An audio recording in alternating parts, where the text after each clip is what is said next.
Pattaya City Expats Club is a non-profit social organisation and our speakers are volunteers. The club as such assumes no responsibility or liability for the professional reputation of or the quality of services provided by the speaker today. Today I'm very, very happy that we have Nan coming back and talking about heart health.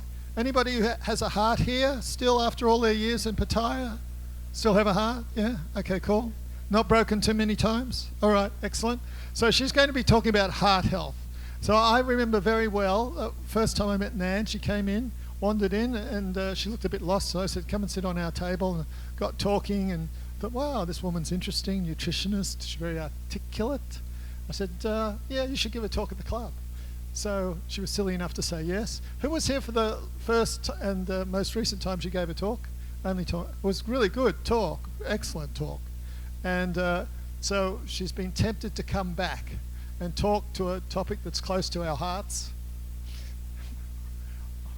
Alrighty, so big round of applause for Nan.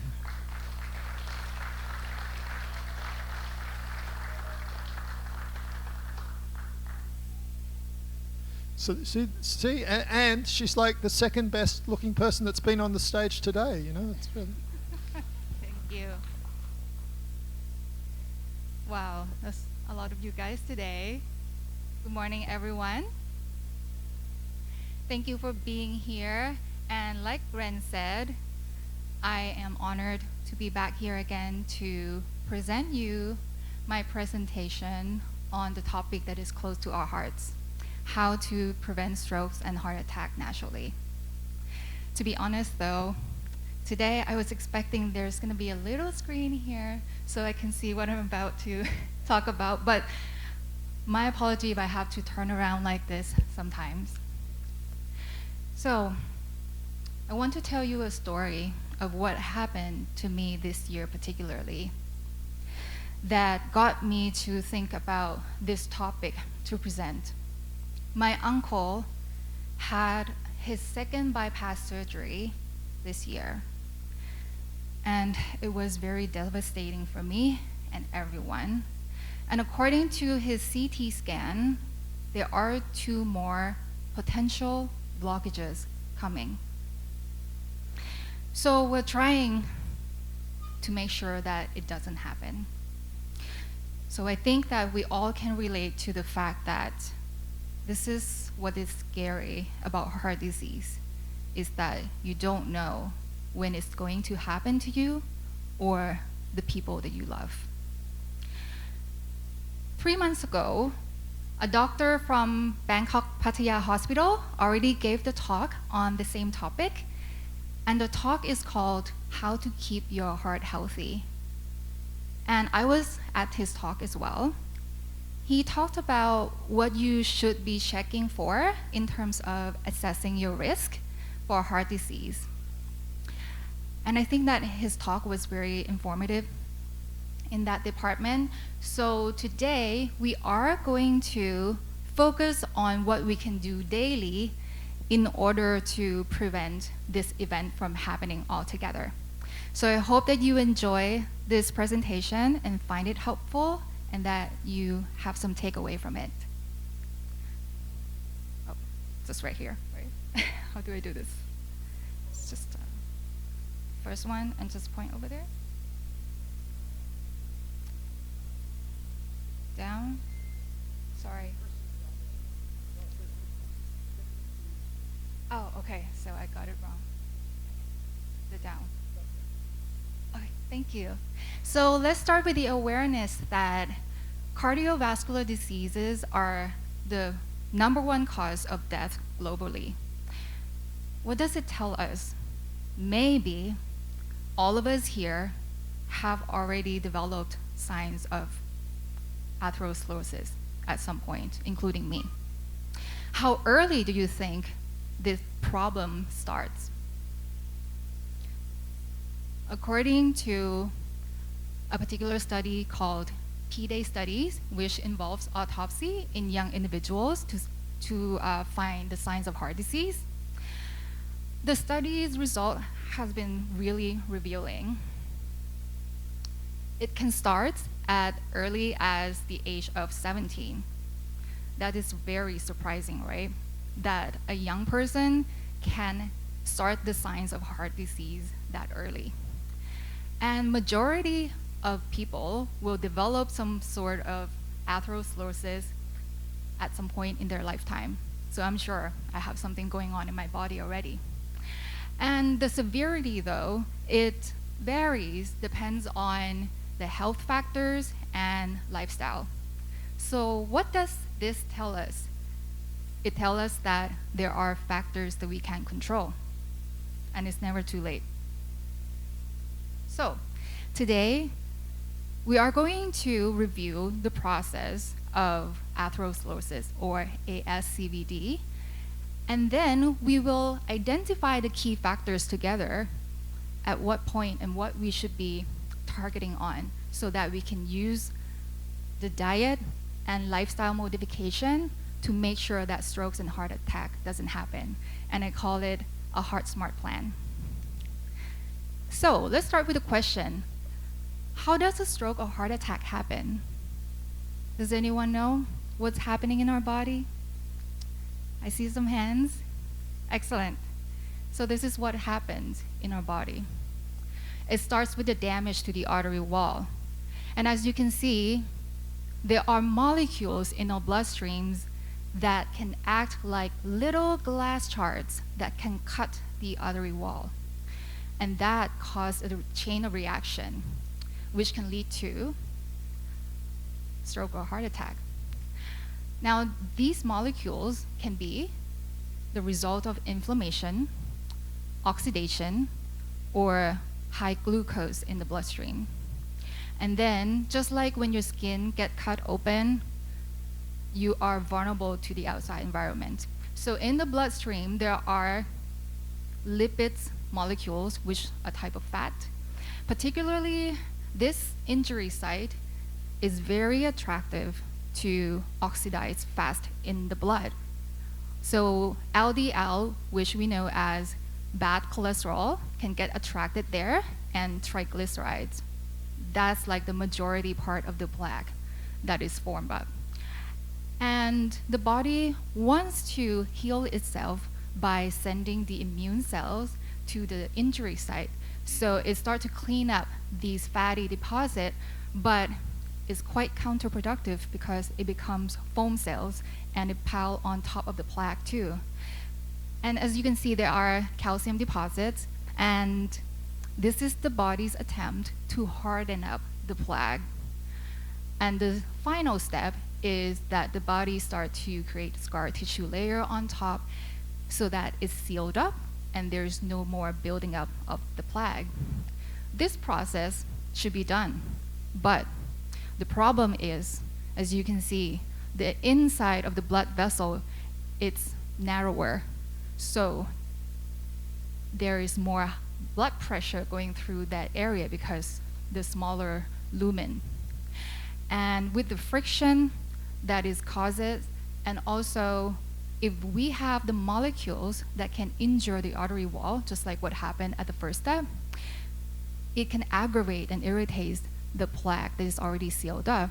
And this is what dangerous, because just like when you almost heal your wound and you scratch it open, you bleed again, and you start to form a blood clot.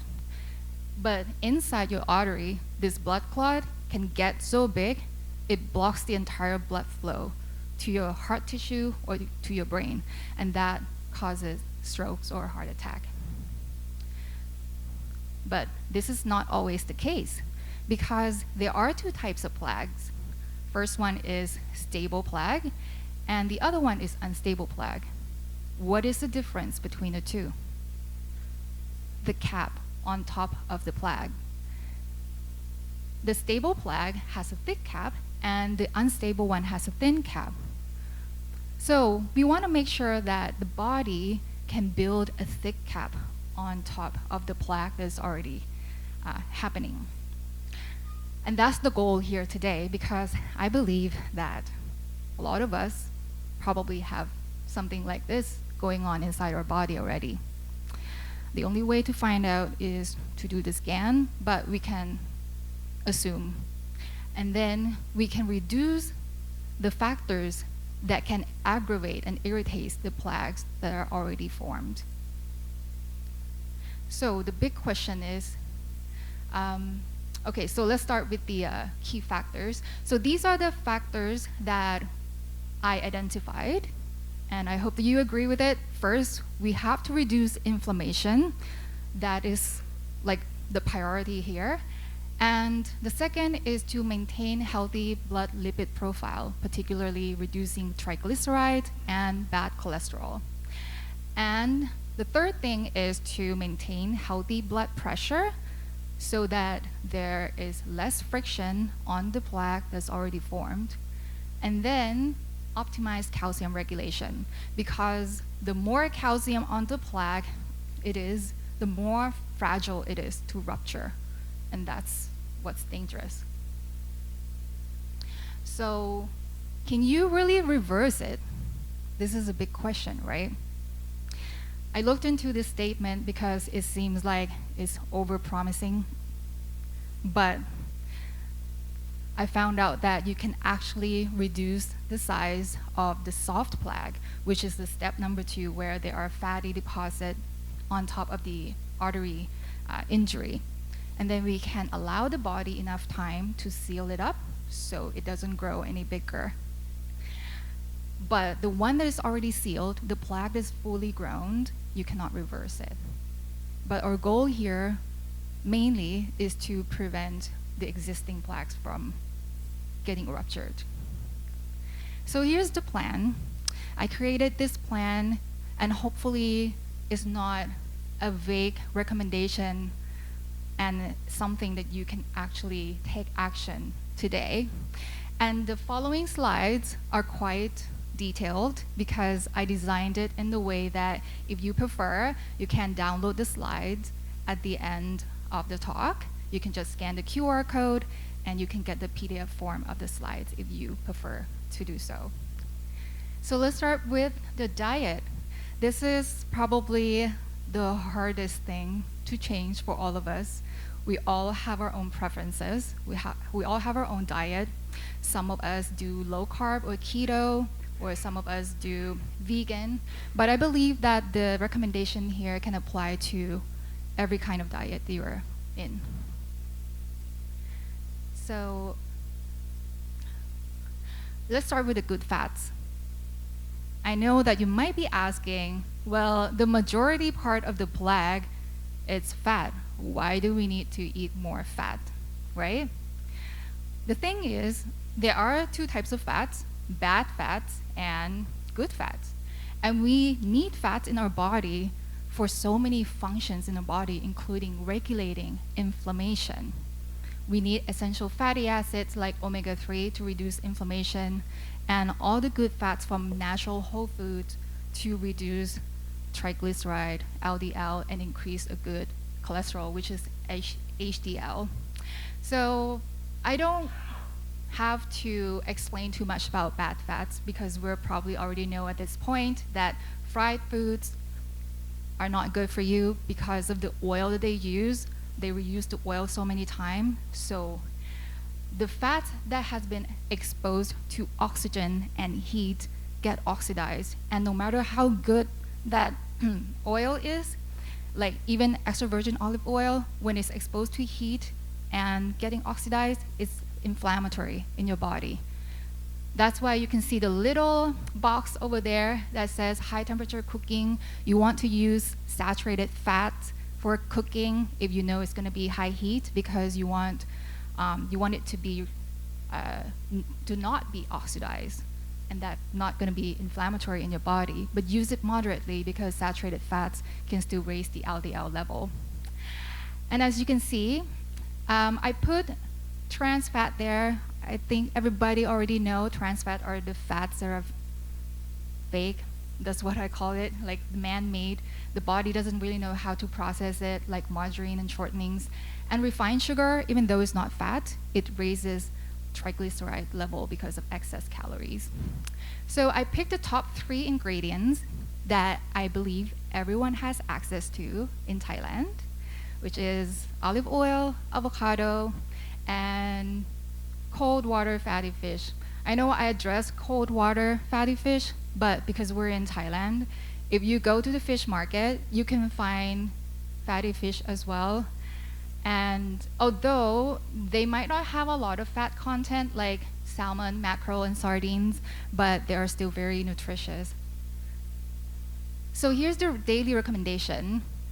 You will see the column like this for the following slides for the recommendation, because I want to add the amount that you can take per day, just to make sure it's like your little checklist. Like you can choose one good fat a day. For example, half avocado you can put in your smoothie, or you can make avocado toast, or anything you like, or drizzle some extra virgin olive oil.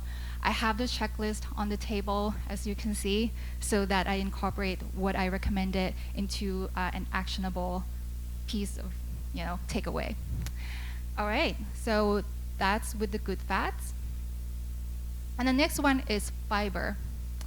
And the only role of fiber in terms of heart health that I want to address is that you want to remove excess cholesterol out of the body. And that's how the body removes the excess cholesterol through fiber. So you need to have a regular bowel movement and enough fiber in your diet to remove the bad cholesterol. What can you eat? There are many food that has fiber, but I encourage you to start with hearty vegetables because you get vitamins and minerals from it too. And also, when I address hearty vegetables, there are vegetables you can cook with, like broccoli or cabbage, because they have higher fiber content than salad greens. But if you love salad, you can do that too. But make sure you get a measuring cup, just push it all down so you eat more of that. And the fiber boosters, this is great if you feel like, okay, you're not gonna have a chance to eat 2 cups of vegetables today. Maybe you're traveling, maybe it's just not possible to do it. You can choose the following fiber booster. You can mix and match as well. What I like to do personally is to have 2 tablespoons of chia seeds with a glass of almond milk, so that when I travel, I know that at least I have some fiber to keep me regular for the next day.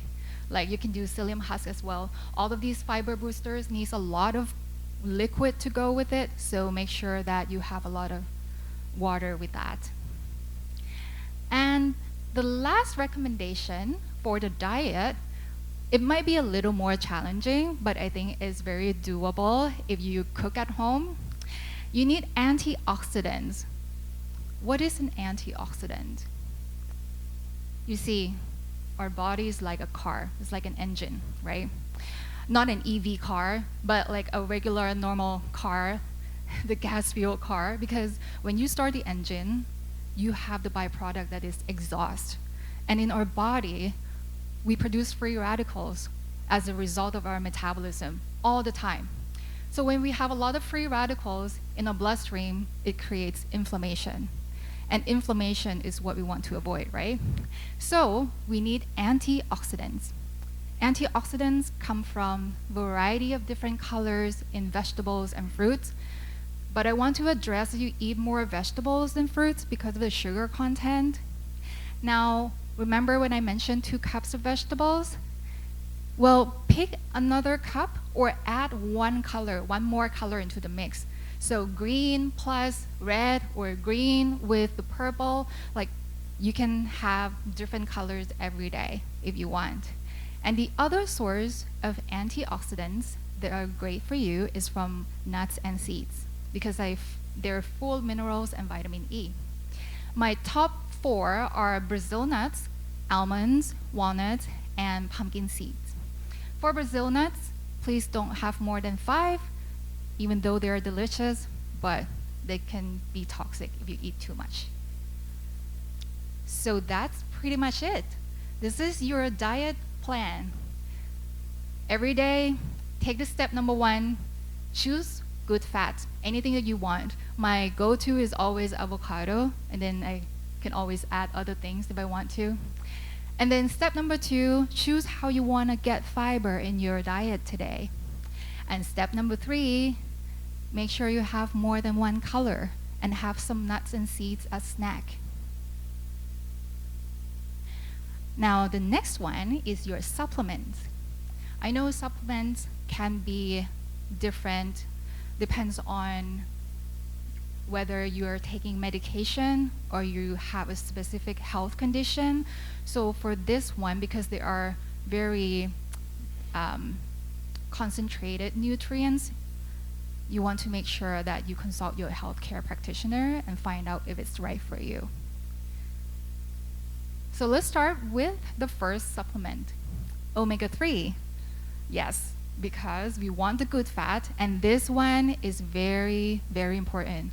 If I can pick one thing for anyone who asks me if they're not taking medication that is going to interact with this, this will be my priority. How many of you actually have fish like 3 times a week or more? Wow, good job. Excellent. So you get omega-3 regularly. Now, I find that many of us don't like to eat fish, and especially in my family. We want to make sure that we have enough omega-3 fatty acid. And there are 2 fatty acids that are very important, which is EPA and DHA. The EPA is what we want to get a lot, because the EPA actually helps reduce triglyceride level, and it reduces inflammation. It works directly with our inflammatory pathway. And when you reduce triglycerides, you lower down the bad cholesterol as well. And omega-3 helps with reducing the clotting risk, which is great to prevent strokes and heart attack. Now, my favorite source of omega-3 fatty acid is fish, because it has the highest concentration per dose in a soft gel. The other one is cod liver oil. It has lower amount of EPA and DHA, but it comes with vitamin D and vitamin A if you want, more than just omega-3 fatty acids. If you cannot digest fat very well, maybe you have your gallbladder removed and you're not doing well with fat, krill oil is great for absorption. So you can take krill oil for omega-3, and if you don't want animal products in your diet, you have the option for a vegan source, which is from algae as well. I forgot to mention that DHA is also important because it's a part of our brain structure and our eyes, but we want to address more on the EPA amount. When you look at the supplement bottle, you can see the EPA and DHA amount, and you want to make sure you have higher EPA amount in that formula, which is a natural ratio in fish oil anyway. And triglyceride form is best. If it is a high quality, you'll see the word triglyceride on the label. The next one is not as essential, but I think is very good to have. B complex. Vitamin B complex as a supplement, it is the formula of B1 to B12 all together in a good ratio. What I want to address is the top 3 B vitamin, which is vitamin B6, B9, which is known as folic acid or folate, and B12, because they lower homocysteine level. Does anyone know what is homocysteine? Well, homocysteine is the byproduct from protein metabolism in our body. And we do this all the time, every time we eat. No matter what we eat, like animal source or plant source, we always make homocysteine. It's a natural process. But we need these 3 B vitamins in order to metabolize homocysteine so that it doesn't become inflammatory in our bloodstream. A lot of us can convert B vitamins, like especially B6, 9, and 12, from food into its active form. But there is a genetic mutation, which I don't know if I have it. No one knows if they have it if they don't take a particular test for it. So some people cannot convert these 3 vitamins into the active form in the body.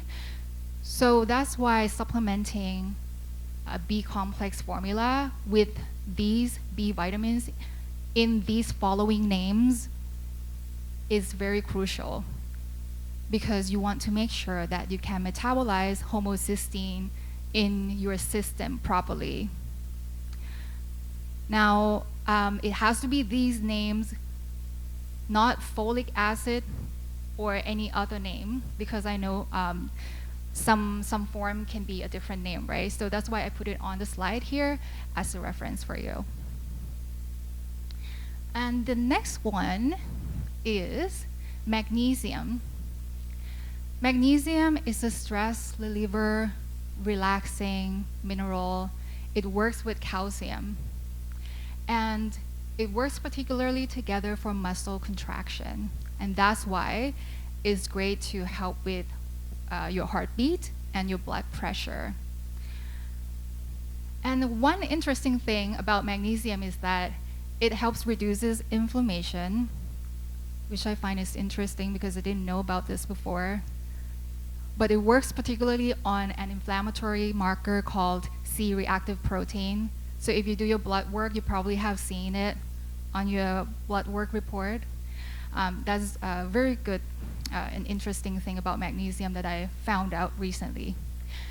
And why do we need to take magnesium? We can actually get magnesium from food, but we use a lot of magnesium in our body all the time. And if we're stressed, we use more magnesium. If we drink coffee, we lose more magnesium. And magnesium in the soil is depleted because of modern agriculture.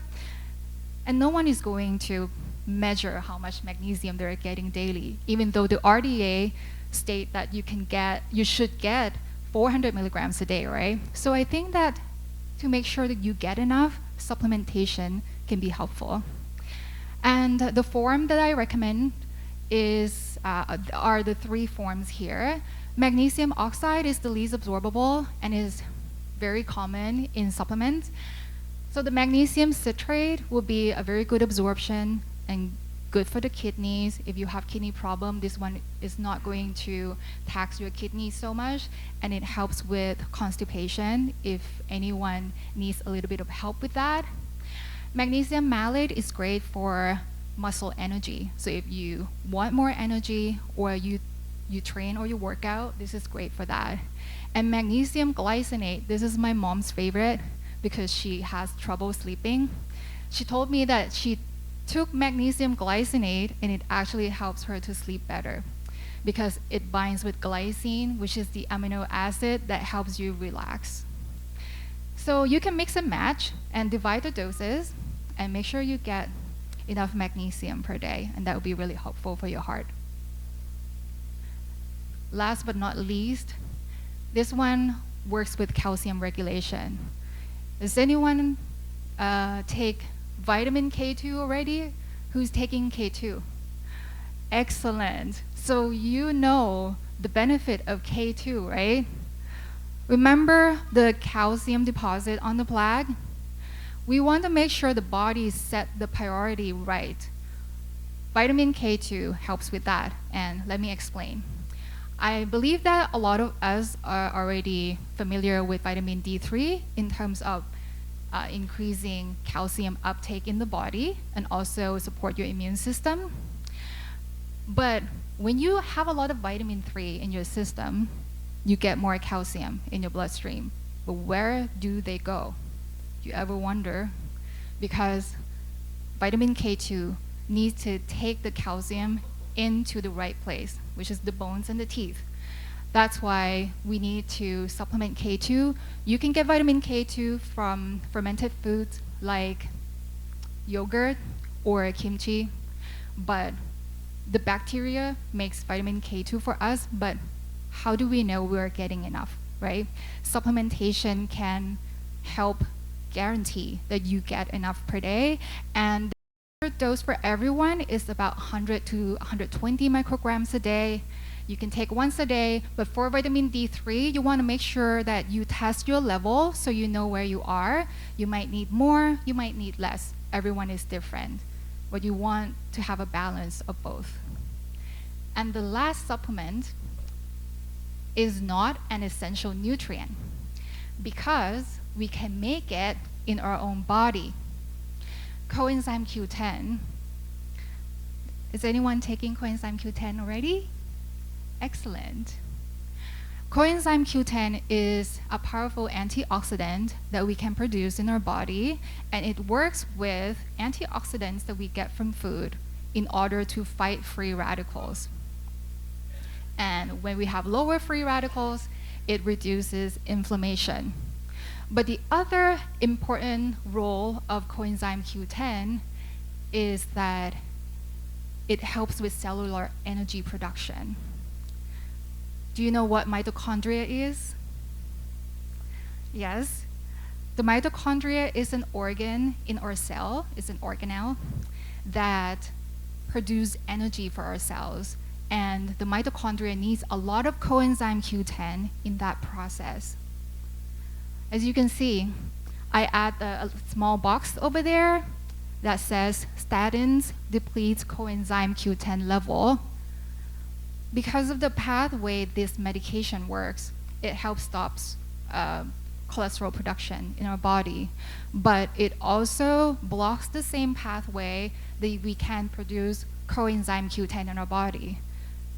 My father had been taking statins for 20 years before I know any of this. And I remember when he was in his 50s, he just couldn't walk up the stairs. And he told me that he probably not going to make it for long.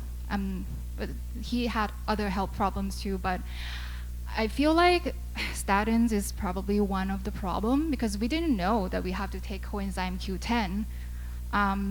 So fast forward probably 15 years now. I know it's quite a long time, but I gave him omega-3 and coenzyme Q10 because of my research. I thought it would be helpful.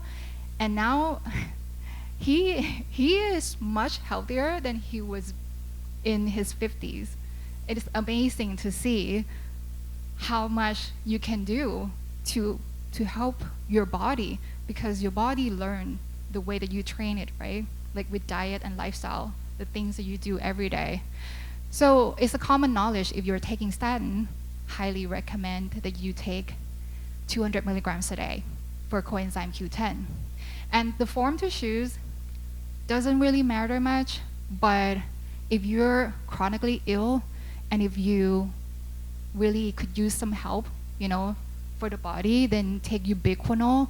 Is a little bit higher price, but your body doesn't have to do the work to convert it into an active form in order to use it. Okay, so that's all for the supplements for your heart. This is just an example of how you should schedule your supplement and space them out so that you can absorb them easier. As you can see, I put vitamin B complex in the morning and for lunch because they provide you energy, just like coenzyme Q10.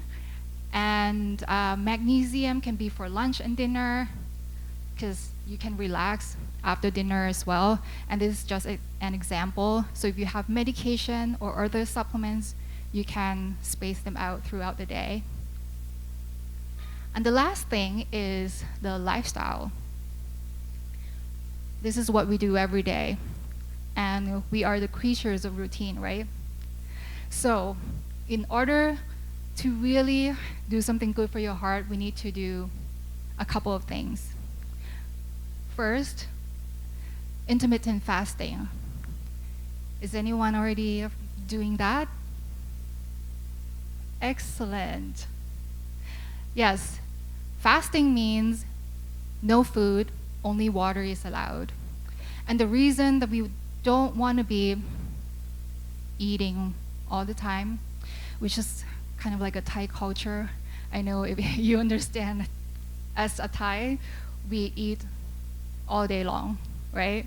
It's not really good for our digestive system and not really good for our body because we need a break sometime. So this is what you can do daily. 12 hours is very doable for a lot of people. This will gives your body the time to clear the sugar in your system, and that helps with insulin and, sensitivity.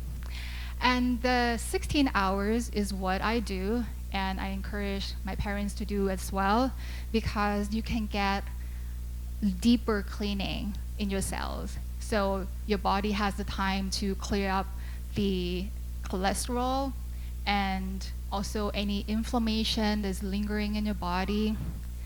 You have more time for that. Just like us, right? If we work on the week all day, like on the weekdays, we need weekends to do laundry, to do meal prep, make sure you're ready for the next week. Our body needs that as well. So set your own schedule. When do you want to stop eating your last dinner, your dinner, and when do you want to have breakfast, and do it regularly. And the next one is exercise. I find that a lot of us here are already doing some physical activity, which is really great to see. It's a really good routine to have. And there are two types of exercises that are particularly good for your heart. The first one is called Zone 2 cardio. Does anyone know what Zone 2 cardio is? Excellent. I didn't know about this before. I just learned about this when I do my research for the presentation. So apparently you have to hit a certain heart rate per minute for Zone 2 cardio. But in my opinion, who has the time to really, look at your heart rate when you're actively moving, right? So the rule of thumb here is to gauge how you feel and do the continuous movement for at least 30 minutes, and do it moderately intense to the point where you can still carry on a conversation, but you have to be slightly out of breath. Like imagine like you jog with your friend. You can still talk, but you can't finish a sentence. So that would be your Zone 2, because it's different according to the gender and according to your age. But I think when it comes to your heart, you don't have to be so rigid in terms of the number. You have to really know how you feel inside your body, right? Because we don't know if we have like a big plaque or a small plaque. We want to make sure we don't want to disrupt it too much. And the next one is resistant training. This is what us as women don't really do it very often, because we don't want to look like a man with the muscles. At least that's what I thought anyway. But I started to do resistant training recently in a couple years, and I find it really helps with feeling stronger. And it's good for calcium regulation. So if you're already doing weight training, it's great for that, because when you use your muscle against the force, you actually tell the body that, hey, we need to be stronger. So I need to have more bone density. And that stimulation from the force helps your body realize that they need to put more calcium into the bones. And that's how you train your body to regulate calcium better, so it doesn't stay on your plaque or anywhere else in your body. And you can do it a couple times a week. That would be great. You can do free weight, body weight, or you can do resistant machines, however you want. And this is just a reminder that a good sleep and how to manage your stress is very important, because this is very personal. Because if someone say, you should not stress, or you should sleep better, like we all have our own sleep routine. Sometimes Netflix is my best friend and it helps me relax. If that works for you, then do it. But I wouldn't recommend screen before bedtime. Now, most of the time, sleep and stress is the problem that it happens in the mind, right? Most of the time. Sometimes it's the side effects of medication or some illness, but it's most of the people have problem with the mind. So how can we deal with the mind? One thing I find is really helping for me, and I believe that it can help a lot of people, is to ground ourselves, to be in the present moment. Have you read The Power of Now by Eckhart Tolle? Awesome. That's my favorite book. And it shows the core of Buddhism. It's funny because I grew up in Thailand and I learned about Buddhism in classroom, but it never gets in here or here until I was in Canada and listened to an audio book version of this one, and it helps me realize that to be in the present moment, to be in the power of now, it helps you get out of your head and be the observer of the mind. And that's what a lot of Buddhists do, to meditate and to observe the thoughts as if you're not your thoughts, right? And I find it really helps. Today, I added 2 practices that I find will be really helpful in order to bring yourself back into the present moment. It's called 4-7-8 breathing. You see, breathing is something that we do all the time, but we're not really conscious of it. But to really consciously breathe, it can train your nervous system to get into the rest and digest mode, which means your body can digest food better, and it can calm down your heart rate, lowers down the blood pressure, lower your stress hormones, so that everything is slowed down and is more well regulated. So what you do is to inhale for 4 seconds, hold for 7 seconds, and then exhale through your mouth for 8 seconds. And this can help you feel more calm and relaxed. Sometimes when we're tense up, we tend to breathe up here in our chest and in our lungs. So the best way to consciously breathe is when you breathe and you breathe into your abdomen. So when you breathe, your abdomen will rise, and then when you exhale, your abdomen will flat down. Do you want to do it together? 3 breaths together? Okay. Let's start. Inhale, hold, exhale,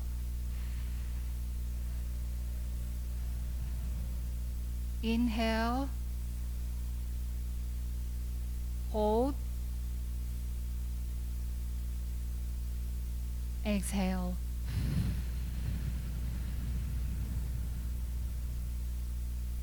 Inhale, hold, exhale.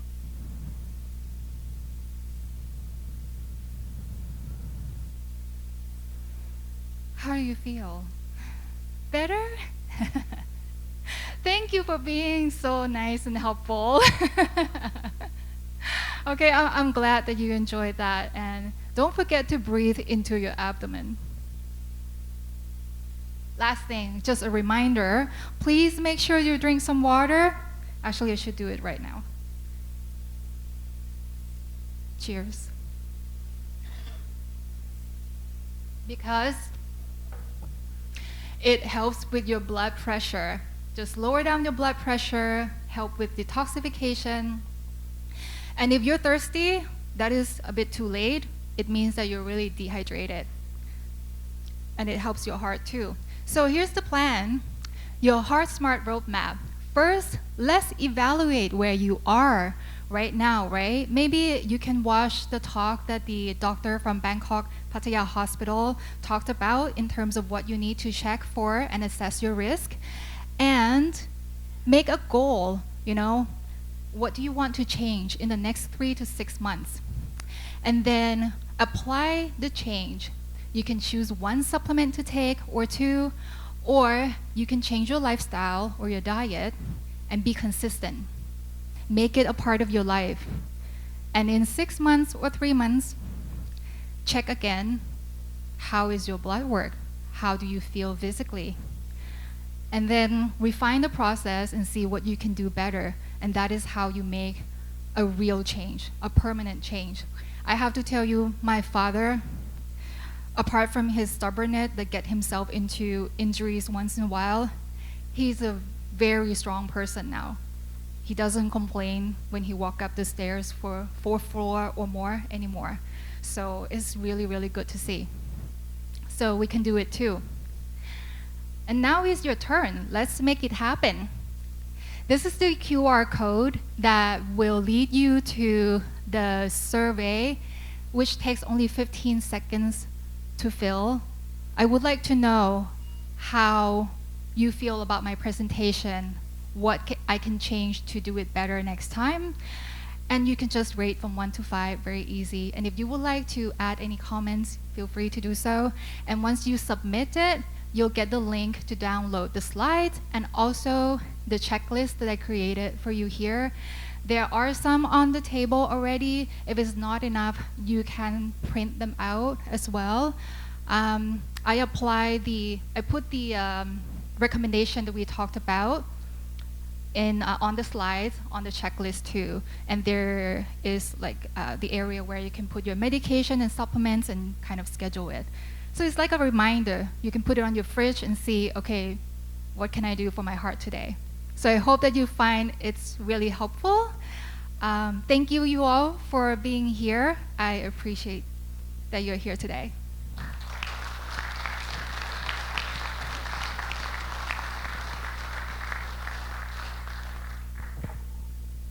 No, I think we all appreciate that you were here today. Thank you. Thank you, Ren. Of course, it's Q&A or any comments, sharings, insights, alternative strategies you may have. Excuse me, in your list of supplements, you didn't address anything about potassium, and I wondered why that was so. It seemed like it was kind of important. Of course, potassium is important, but when you have a lot of greens in your diet, you get a lot of potassium as well. And I didn't mention what to avoid at all in terms of like salt, processed food, because I think we probably already know about that. But of course, potassium is important, but I think it has to be according to each individual needs, because too much can make the sodium and potassium level imbalance. You talked a lot about supplements. What do you think about the multiple vitamin? Of course, I get this question a lot. It depends on the formula, and it depends on the brand as well, because some multivitamins, they don't put a lot of each one. Sometimes you might not hit your daily recommendation, and specifically, sometimes you'll need a lot more of certain vitamins, like say magnesium. You can't really fit it all in a pill for the multivitamins. So that's the only thing about multivitamin, is that you'll get everything, but might not be in a good amount for certain nutrients. And I recommend if you do that, you can do it in a capsule form. It's better than the tablet, just because of the fillers that mix up the tablet. They might not have the ingredients are agreeable or good for you. Thank you. Very, very informative presentation. Very good overview of overall health. It was very nice to see everything all in one place. I did have a specific question about calcium. Is it? Yeah. Because calcification or too much, is it easy or possible to get too much calcium? I know calcium's very important, especially for women that tend to have bones that break easier. Yeah. Maybe we all do when we get older, but do we have to be extra careful with calcium to not get too much calcium, or is it a matter of regulating calcium within our body? Yes. Well, most of the time in our diet, especially modern diet, we do tend to get more calcium than magnesium. So that creates an imbalance in our diet. And of course, I understand that we need calcium, right? But most of the calcium supplements that are available in the market are not very bioavailable. Our body recognizes the calcium from natural food better, so we know how to deal with the calcium from food better than the one that is in the supplement form. And because calcium, they're kind of like solid limestone. So they need, the calcium needs magnesium in order for it to be absorbable in the body. That's why supplementation may be a little bit tricky. I always encourage my family and people that I know to have calcium from food because we can really get a good amount from food. Yeah. But then magnesium is the one that we kind of need more to balance it out. Yeah. I had a question. I do high-intensity interval training.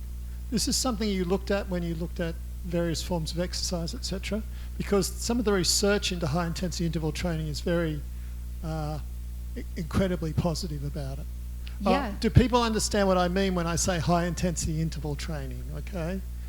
It means that you, instead of doing slow and steady for like 30 minutes, you do flat out for like 20 seconds, right, on an exercise bike or running stairs or whatever, and then you get your breath back and you do that 2 more times, and you do that 3 days a week. So some of the research in that is really powerful.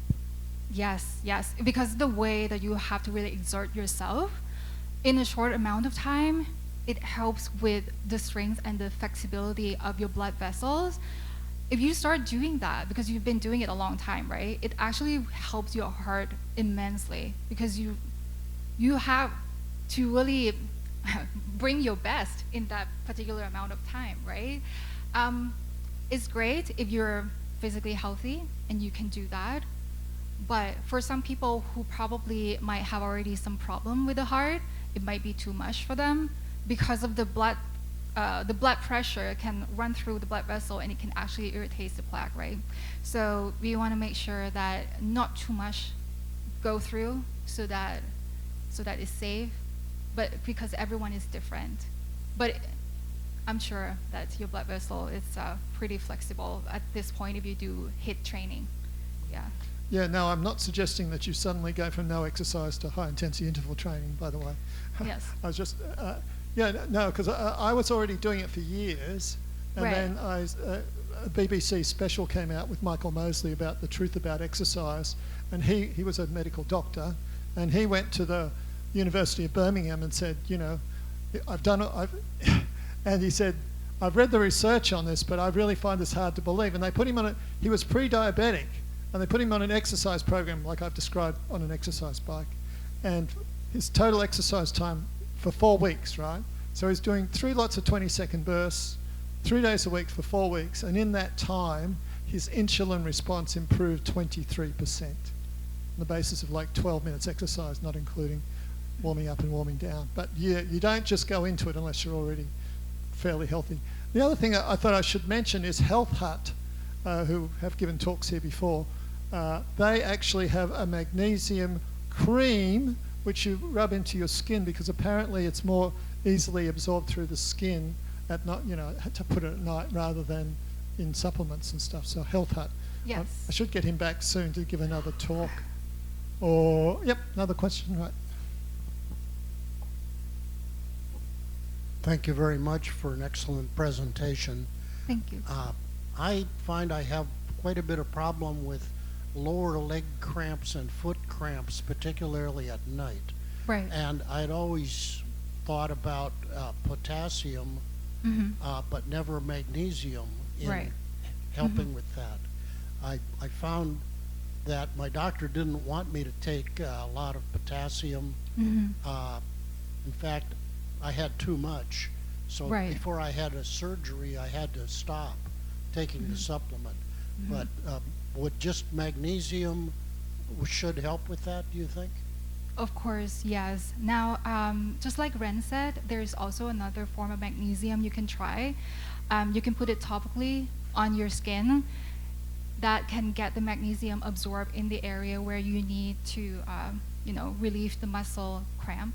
You can do that as well. You can try that and maybe try like a lower dose of magnesium citrate. Citrate. Yes. Yeah. Thank you very much. You're welcome.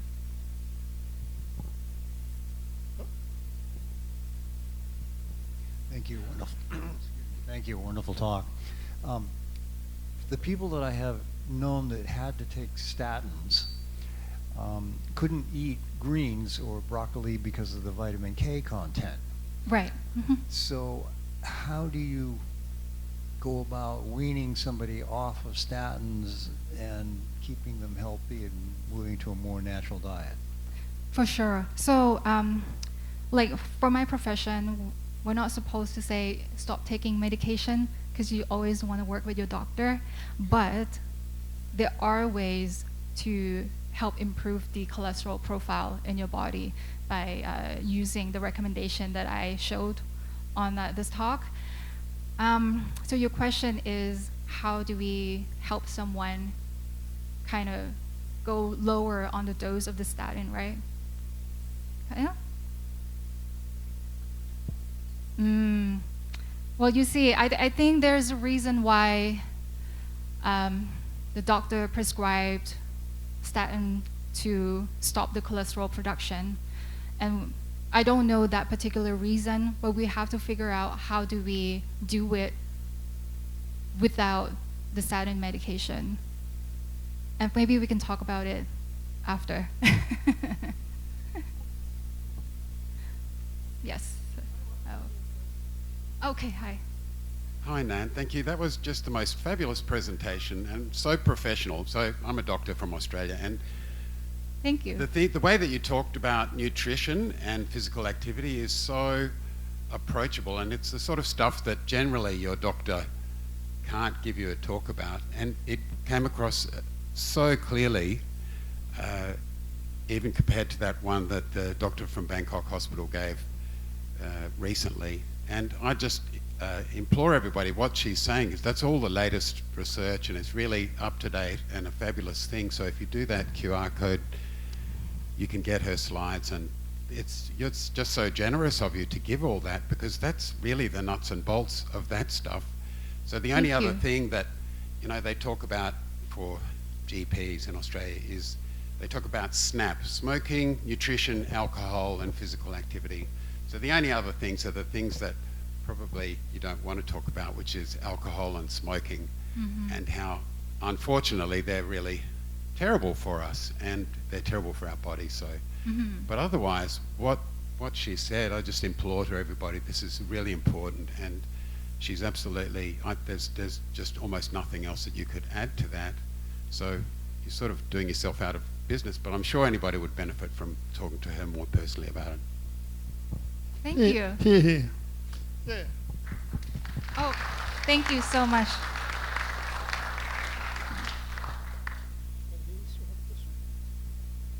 Just a small point. Intermittent fasting, how often would you do that? So for the one that I recommend, you can do every day. Yes. So 12 hours is pretty normal, because let's say if you finish your dinner at 8 p.m., then you have your breakfast at 8, which is probably the normal time for a lot of people, right? So that's already 12 hours. But if you want to extend it a little longer, you can. But 12 hours is still very good. Yeah. One more compliment from your crowd here. Thank you. Specifically about the way you speak. Thank you. You speak in phrases, and you pause between each phrase. This gives the listener time to understand what you said before. That gives you time to think about what you're going to say next. Awesome speaking ability. ขอบคุณค่ะ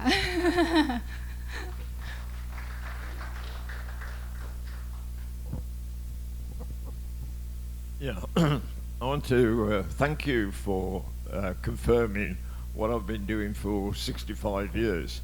which is taking most of those supplements, but the most essential one is exercise.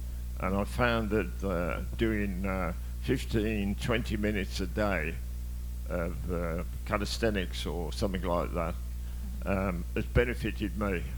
I'm 85 now, so I feel pretty fit. All my joints are sore, and I can recommend everything you said on that because it's worked for me. Thank you very much. I'm glad to hear that. Thank you.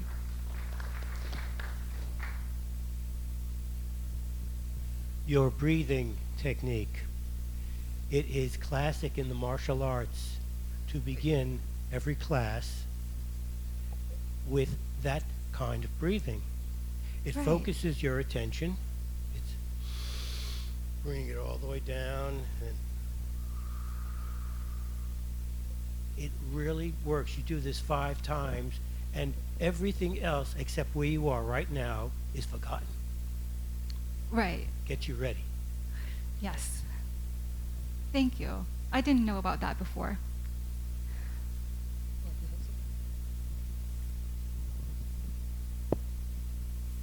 I'd like to thank you for your excellent presentation. Thank And you. It reaffirms my confidence in my endocrinologist who has recommended all these supplements that has kept me going for a long time.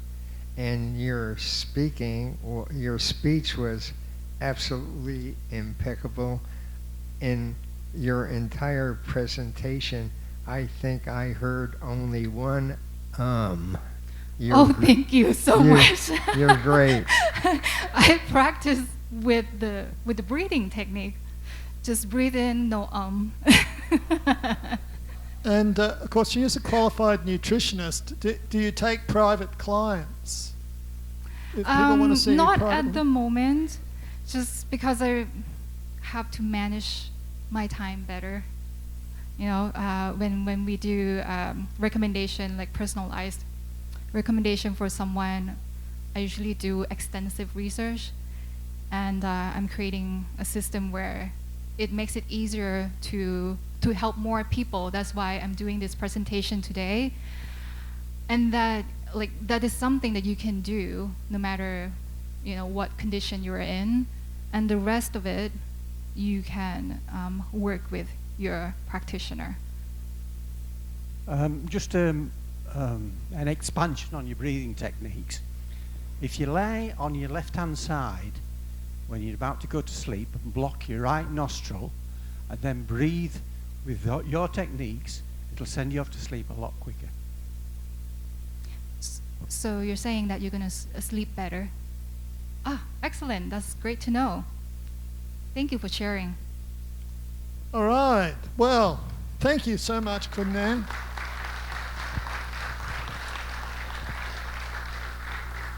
We have a very small token of our deep appreciations. This one's from the heart.